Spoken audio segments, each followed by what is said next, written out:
অর্থনৈতিক সংকট, অভিবাসন ইস্যুসহ নিজ দলে চাপের মুখে গত সোমবার পদত্যাগ করেন কানাডার প্রধানমন্ত্রী জাস্টিন ট্রুডো।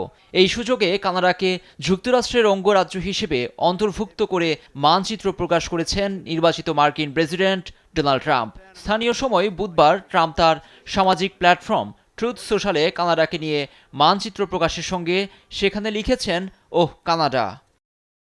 কানাডাকে নিয়ে ট্রাম্পের এমন মন্তব্যে সামাজিক মাধ্যমে জুগিয়েছে আলোচনার খোরাক। কেউ আবার অসম্মানজনক বা অতিমাত্রায় জাতীয়তাবাদী বলে সমালোচনা করে দেখিয়েছেন ক্ষোভ। ট্রাম্প এবারই যে প্রথম এমন মন্তব্য করেছেন তা নয়। জাস্টিন ট্রুডোর পদত্যাগের ঘোষণার পরই কানাডাকে যুক্তরাষ্ট্রের ৫১তম রাজ্য হিসেবে আনুষ্ঠানিকভাবে যোগ দেওয়ার প্রস্তাব দিয়ে সামাজিক মাধ্যমে পোস্ট দিয়েছেন। এমন অধ্যত্বপূর্ণ আচরণে এবার প্রতিবাদ জানিয়ে জাস্টিন ট্রুডো বলেছেন, দুই দেশকে একীভূত করার কোনো সুযোগ নেই। এদিকে কানাডীয় পররাষ্ট্রমন্ত্রী মেলানি জোলি বলেন, কানাডা কিভাবে একটি শক্তিশালী দেশ হলো তা বোঝার সক্ষমতা নেই ট্রাম্পের। এমনকি হুমকির মুখে কখনো পিছপা হবে না তার দেশ।